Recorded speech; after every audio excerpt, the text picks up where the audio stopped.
Your seats, the session is about to begin. Please take your seats, the session is about to begin.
Ladies and gentlemen, good afternoon.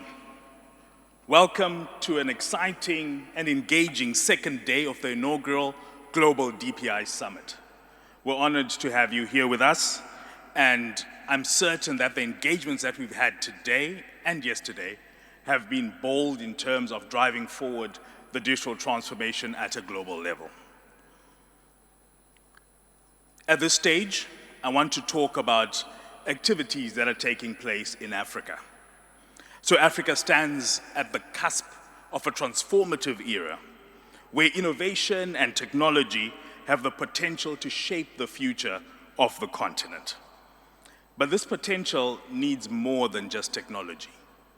What we need at this time is that it demands the right ecosystems, the right cross-sector collaboration, and a shared commitment for inclusive digital frameworks. So I stand here with a singular honor to introduce a distinguished leader who has been at the helm of Africa's most ambitious efforts to integrate and advance the continent through the power of trade and innovation. I'm going to introduce a leader who has been the driving force in unlocking Africa's potential and through a unified economic bloc and promoting deeper integration and digital tools to facilitate better cross-border trade across the continent. Under his leadership, the Africa Continental Free Trade Area has been transforming Africa's economic landscape and providing a framework for inclusive growth that aligns with the promise of DPI to build a prosperous continent. Ladies and gentlemen, his vision and dedication to Africa's development have been invaluable, and we are privileged to have him here today to address and speak with us. So, ladies and gentlemen, without further ado, may we please put our hands together for His Excellency, the Secretary General of the Africa Continental Free Trade Area, Secretary General Wamkele Mene. SG.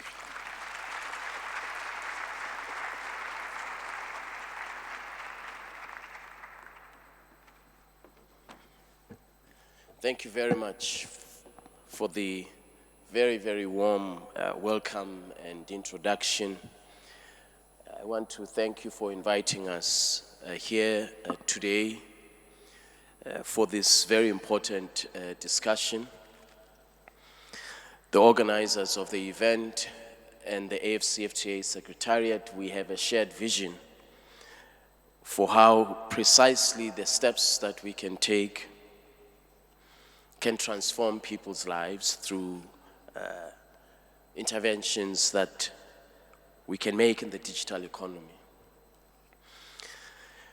The AfCFTA, as you may be aware, has been ratified now by 48 countries on the African continent and is well poised to integrate a market of 3.4 trillion United States dollars with a combined GDP of $3.4 trillion with a combined population of 1.4 billion people.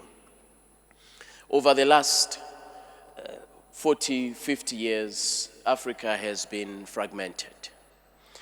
The continent of Africa trades more with the outside world than it does with itself. And at the heart of this imbalanced trading pattern is lack of digital technological advancement to enable us as a continent to rapidly overcome the poverty crisis that we face for many decades. This is set to change with the adoption of the Protocol on Digital Trade. In February this year, 48 countries adopted the Protocol on Digital Trade, which in our view is the first of its kind around the world. And so it's an honor to discuss with you today how we can harness digital technology to build a united and a prosperous Africa for every African across our continent. The potential of digital public infrastructure is immense, as it is vital to accelerating intra-Africa trade, fostering digital and financial inclusion, and unlocking new earning opportunities, particularly for small medium enterprises. This is the promise of the AfCFTA, where we deploy digital technology for advancement. We aim to eliminate in this AfCFTA market, eliminate intra-Africa barriers to trade, non-tariff barriers and tariff barriers, and to create a single digital market. Digital public infrastructure plays a very important role in this endeavor, enabling seamless cross-border trade, facilitating financial inclusion, and unlocking new opportunities for Africa's digital economy. This emphasis on economic cooperation should inspire all of us to strive for a more prosperous African continent with digital and financial inclusion at its heart. Indeed, digital public infrastructure promises to support the ambitions of the AfCFTA by enabling the deployment of digital ID, interoperable digital payment systems, trusted data exchanges, and through the further realization of the movement of goods, services, and peoples across the borders of the continent. Digital public infrastructure is, in our view, undoubtedly the backbone of building and growing Africa's digital trade, creating opportunities in the digital economy, which is why inclusion and digital trade are our top priorities as we implement the AfCFTA. According to data by the International Financial Corporation, Africa's digital economy, currently estimated at $115 billion annually, is set to increase to be worth over $180 billion by the year 2025.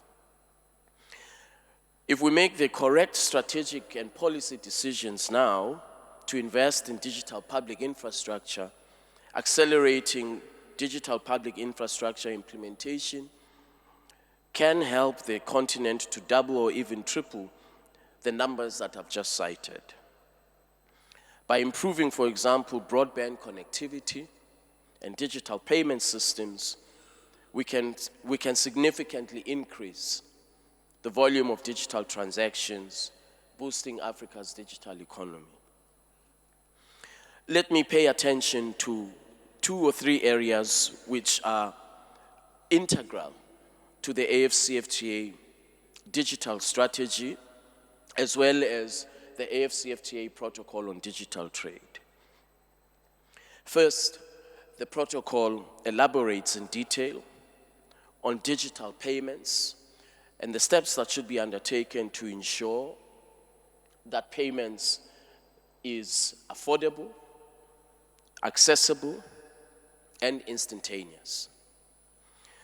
Before the introduction of the AfCFTA and the provisions of it that relate to digital payments, the African continent was confronting a currency convertibility rate, that is the cost of converting local currency into a third currency for trade. We estimated this rate to be at $5 billion. Our small medium enterprises, our youth entrepreneurs were spending vast amounts of money, cumulatively $5 billion, in order to be able to trade across borders. In addressing this specific challenge, we have introduced a provision for seamless digital payments in the protocol on digital trade. We have even gone further to partner with AfCFTA Bank and like-minded, like Better Than Cash Alliance, to ensure that we make the specific interventions that are required for seamless payments that is cost-effective, that is affordable, and easily accessible. 42 currencies is how many, are the number of currencies the continent of Africa has. And these currencies, of course, many of them are pre-colonial currencies that are backed up by 42 transit systems for payments and 42 central banks for payments. You can therefore imagine the burden, the cost burden, the administrative burden that this imposes on small medium enterprises who seek to engage in Africa's digital economy. With the introduction of the Pan-African Payment and Settlement System, we are well set and well poised to eliminate and reduce this burden on our small medium enterprises through this digital technological innovation. The second important step that we have taken in the protocol on digital trade is to introduce a prohibition on governments prohibiting data to move across borders. Previously, before the AfCFTA entered into force and before this protocol was adopted, as we all know, many governments across the African continent were prohibiting the movement of data across borders. The protocol on digital trade recognizes the importance of the movement of data across borders to the extent that this data does not impact on national security questions. And therefore, purely from a commercial standpoint, we see an opportunity through the introduction of this provision, which prohibits the government from enabling movement of data across borders, an opportunity for small medium enterprises and the youth to commercialize data, to partner with data centers for the processing and management of data, and to be part of Africa's digital economy. A third important aspect of the protocol on digital trade is the provision that relates to digital identities, as well as broadband connectivity to ensure ease of access. We have also elaborated on the protocol on emerging technologies and how emerging technologies can significantly advance our development objectives. And so in the provisions that I cite, movement of data, digital payments, digital identities, broadband connectivity, emerging technologies, what you identify in all of these components of the protocol is our ambition to deploy technology for development. We believe that where we appropriately deploy technology, we have a very unique opportunity to accelerate Africa's digital economy and the opportunities that it presents, to ensure that we meet our objectives of inclusion, digital and financial inclusion. We see a very, very unique opportunity in the protocol on digital trade. All these issues that I've mentioned are indispensable for boosting intra-Africa trade and connectivity and driving growth across borders of the African continent. The protocol that I referred to on digital trade develops comprehensive and harmonized data governance frameworks to facilitate cross-border transfers, as I've mentioned, protect personal data, promote innovation, and ensure that data is used in a responsible manner. With the AfCFTA, we believe that we are well poised to meet the challenges of Africa's digital economy, to create opportunities, and to ensure that the appropriate regulatory environment is established for the inclusion objective and also to drive and power Africa's economies. Fundamentally, digital public infrastructure must empower youth, it must empower women, and it must empower small, medium enterprises. This is aligned with the protocol of the AfCFTA on women and youth in trade. A combined reading of these protocols, the protocol on women and youth in trade and the protocol on digital trade, once again I wish to emphasize that it positions the African continent in a unique manner to take advantage of the digital economy. The protocol on women and youth in trade is a significant step forward that codifies Africa's aspirations for equality, for inclusion, elimination of barriers that women-owned businesses confront as they seek to access markets across the African continent. It is a unique legislation in the sense that it codifies aspirations into legally binding obligations for the elimination of barriers that women and young people confront. The protocol on digital trade and the protocol on women and youth in trade are the first around the world. We're extremely proud that the African continent has taken this giant step forward by introducing these two legislations, which soon will be implemented at national levels. As we work with governments across the continent, we urge them to prioritize investment in digital public infrastructure, broadband in particular, data centers. By the year 2035, the African continent will require over 700 data centers, which is an opportunity for commercial activity by small, medium enterprises and millions of young Africans. We also urge governments to invest in cloud computing infrastructure, in responsible digital payment systems. As I've mentioned, the Pan-African Payments and Settlement System is one of them. But in this endeavor, we shall of course require partnerships and stakeholders to work this journey with us. And that is why this forum today is so important. Here today we have an opportunity to engage with like-minded stakeholders who will partner with us in the implementation of the protocol on digital trade.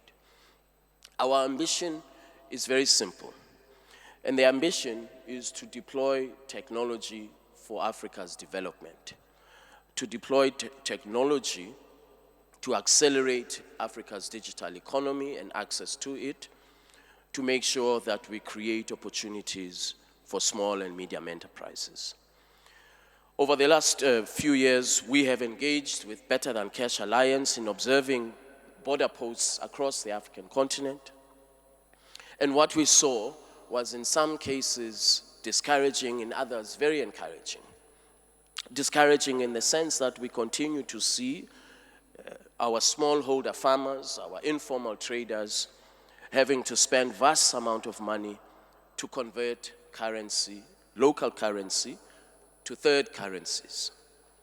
But at the same time, we see a spirit that is indomitable, a spirit of seeking to take advantage of this great market that the African Continental Free Trade Area offers.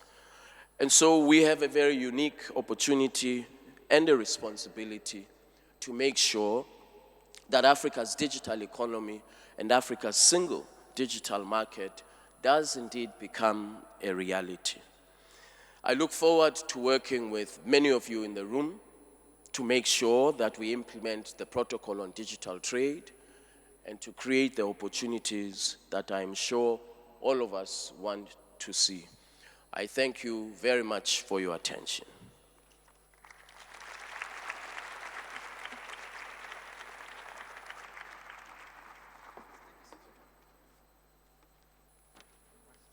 Thank you very much, Your Excellency. Another round of applause.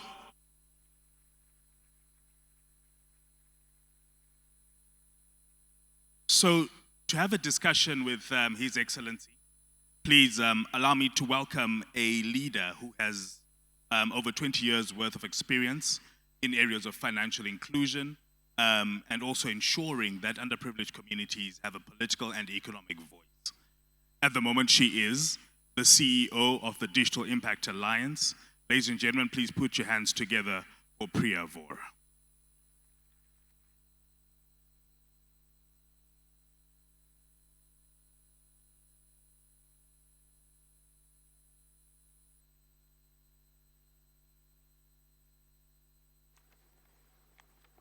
Your Excellency, thank you so much for joining us here in Cairo. I know you have such a busy schedule, so we're also pleased to be here with you.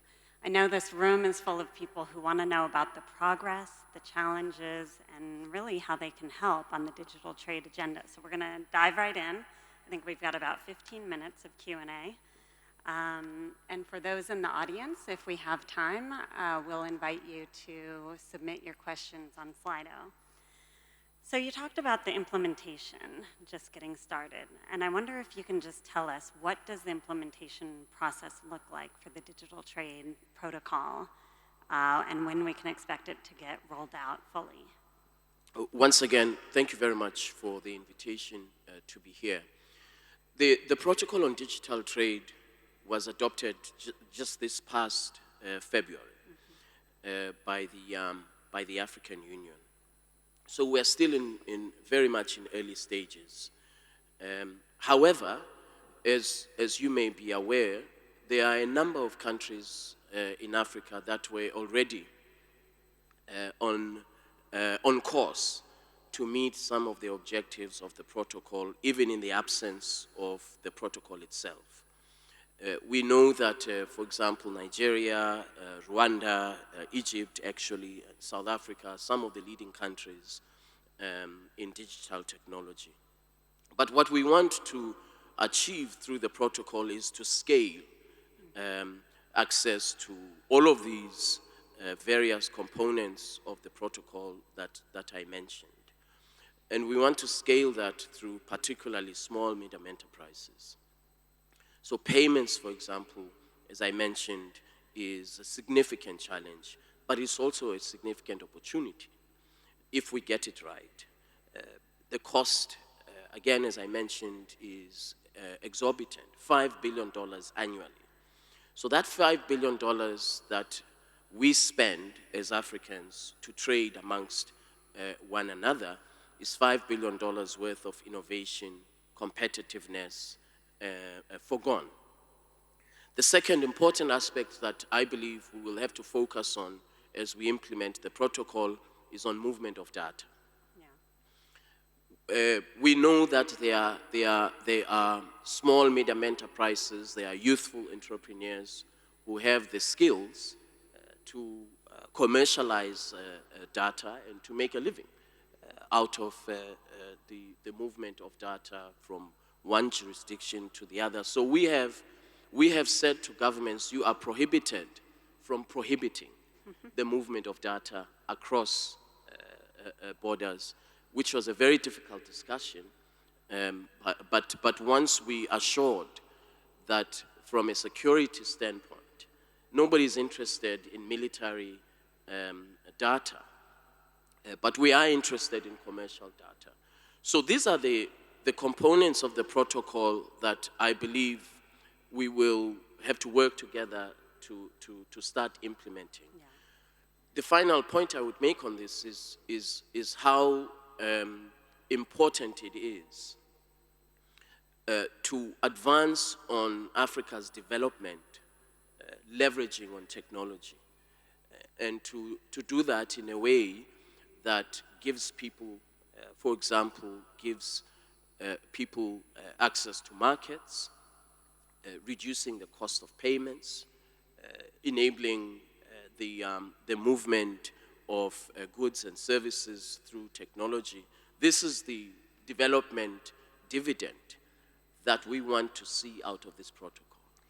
So let's dig in on both of those points, on payments and the data sharing side. So starting with the payments, I think it was just last month that you reflected on the pace of the adoption of the Pan-African payment and settlement system. And I'm going to quote you here when I say, I think we have to make the mental shift of not only believing in ourselves as Africans, but also believing in the institutions and the mechanisms that we have introduced. So I'm curious, what do you think is required to create that trust and confidence in the continental mechanisms that have been set up? Let me answer that question by saying that it is, and we were talking about it before the session started, it is absurd to me as an African that when I want to transact with somebody in Kenya and I live in Ghana, that I do so through a correspondent bank in London. Right. If I'm flying from Ghana to Kenya, there's a direct flight.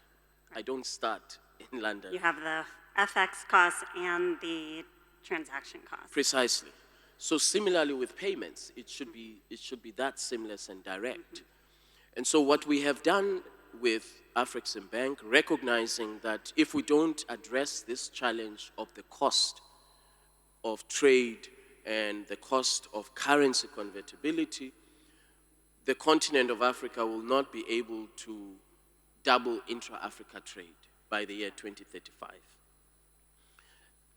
We have the opportunity to double intra-Africa trade by 2035, but we have to deploy all the available tools at our disposal, not just the elimination of tariffs, which is only one tool, but looking at all of these technologies. And so that's why the Pan-African payment and settlement system is so critical, because it enables us to trade at reduced rates on a digital platform instantaneously, and makes a contribution to Africa's trade.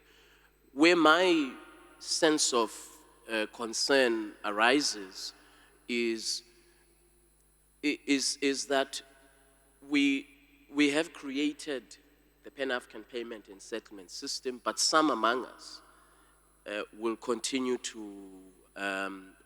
use systems that do not contribute to boosting intra-Africa trade. Right. I have never heard of a trader in Europe trading between Germany and Holland using a correspondent bank on the African continent. I've never heard that because it's absurd. They have set up a payment system for Europe, and that's how it should be. There should But be is this it a region. lack of trust, or it's a lack of willingness to kind of convert to a different new system for some other reasons, from cost or other things? When I said trust, I meant, we should trust the systems that we build. And PAPS is a system that we've built. Yeah. I do recognize it is going to take time because we're looking at over 70 years of fragmentation of the market in Africa, whether it is payments or the digital. We don't have a single digital market until the protocol on digital trade, which hopefully will achieve that objective. So we've got to trust in these systems that we've built. We've got to trust in these protocols that we have negotiated. We have to trust in the institutions that have the mandate to deliver on this objective. And so that is why we urge our commercial banks and central banks to use these platforms that we've created.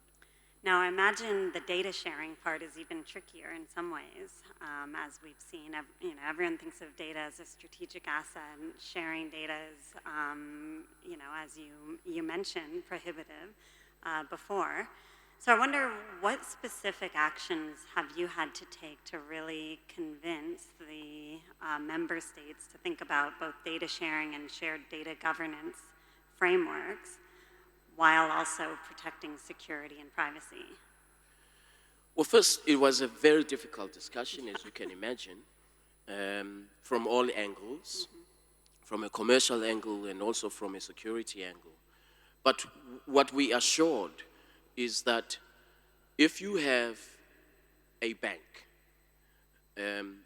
or a hospital, that bank, the data center that processes the data of the bank is really not a threat to a government or a country. All that the data center wants to be able to do is to manage and process the data and send it abroad if it has to, abroad as in within the AfCFTA, the single digital market. And so the more we explained this and the more examples we made, it became very clear that there is no threat. We do, of course, recognize that there are sensitivities, national security, military-related, and I don't know of a commercial entity that is involved in data processing that would be interested in that.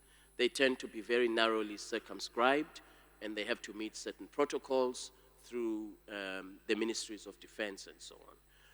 But purely from a point of view of commerce, the more we discussed it and made specific examples, the clearer it became that this is not a threat. What we did make very clear is that there is transferability of the obligation of confidentiality. So if you move data from the hospital, for example, to the data center, and the data center processes it and moves it, let's say, to their other location, we expect, there's a reasonable expectation of adhering to the confidentiality of the data.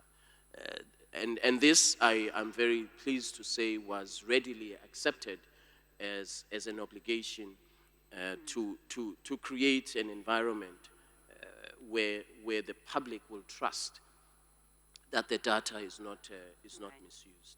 We heard this morning an incredible talk and a vision of having personal data in the hands of people, kind of in the same way you can carry cash across borders. You could carry in your digital wallet your credentials, your transaction histories, your so much more, and what a powerful vision it would be for people to be able to seamlessly exchange their data within a country and across borders. So hopefully we can get there.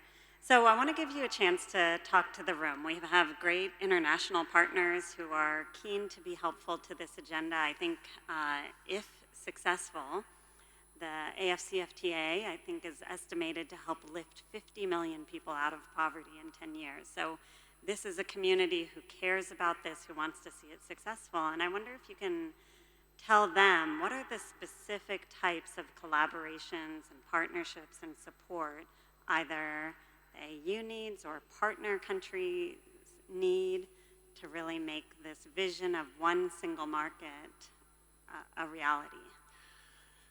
The vision of a single digital market will require a cross-sectoral collaboration on the continent of Africa and those outside of Africa. The implementation will happen at the continental level, which is where we are as the Secretariat, but also, and more importantly, it will happen at national level. So we have to work together to build the capacity of governments and the private sector at national level to implement the agreement.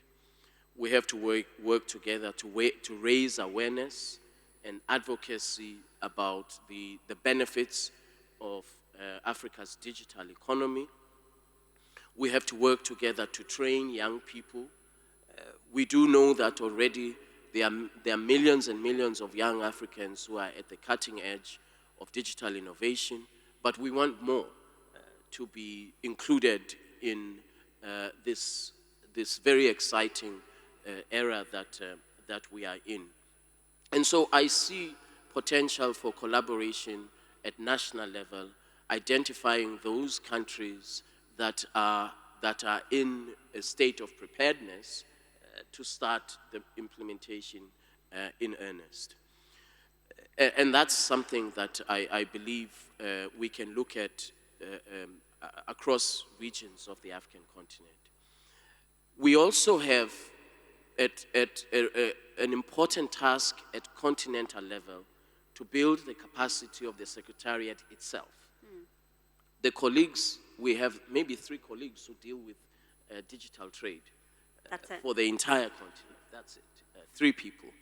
So we would need to focus on building our own institutional capacity. And here I'm not talking knowledge, because the knowledge is there, but to build our own institutional capacity to be able to work with member states to achieve this objective. This for us is the #1 priority over the next 3 to 4 years. The protocol on digital trade was negotiated in a very, very robust manner by ministries of ICT, ministries of trade, and some ministries of security also were part of the negotiations. So the level of expectation is extremely high, and the level of ambition is equally high. So I would appeal to those who are in a position to work with us to help us to match the level of ambition that we have with the level of expectation that is out there. Yeah. It's a monumental task. Yeah. Okay, I hope everyone heard that. Capacity, youth skills, and of course support to the Secretariat. So just imagine we're at the 3rd Global DPI Summit, so 2 years from now, and we're sitting on stage. What do you hope will be true? What can we celebrate then? Well, I hope we would have identified a critical mass of countries that we can undertake a review of them having implemented the protocol on digital trade, and to see what are the lessons learned. What have we learned from implementing this protocol? Has a seamless digital payments platform, has it succeeded in inclusion? Has it succeeded in ensuring that all of those informal traders, that they are part of Africa's digital economy? And these are very, very basic observations that we can make over a relatively short period of time. So this is where I hope in 3 to 4 years we shall be. I do believe that the biggest step that we took was to overcome all of these, not really legal barriers, but these mental barriers about movement of data, for example, which is an extremely sensitive, continues to be extremely sensitive. Everywhere around the world. And so we were able to overcome that. Similarly with protection of personal and confidential information and sharing these frameworks for data protection. I think these are important achievements that we have gotten over these hurdles which were mental. One final thought I would share on this is how the protocol enables the capability to establish a truly continental public citizen register, a digital public citizens register, with all of the benefits that comes with. So if you have 1.3 billion people on a population register that is digital, you are able to overcome a number of constraints to growing Africa's economy. You would be able to enable the movement of persons at a relatively faster period. You would be able to ensure that you make the right interventions for planning purposes for a specific region or country, population. So from our point of view, and this is all enabled by the protocol in the provision that relates to emerging technologies.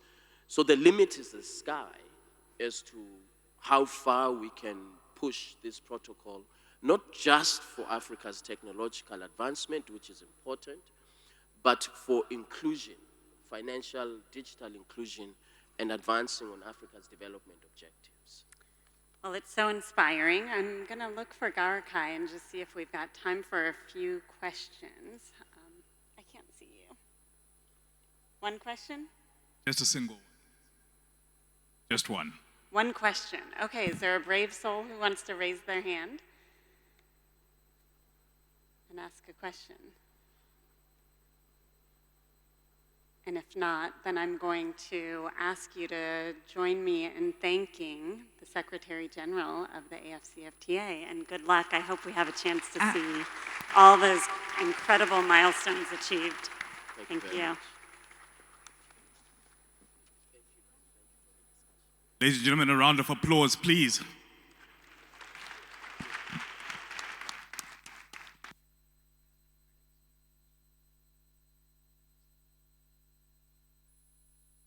Your Excellency, we thank you for gracing us with your presence and taking time out of your schedule to join us at this inaugural Global DPI Summit.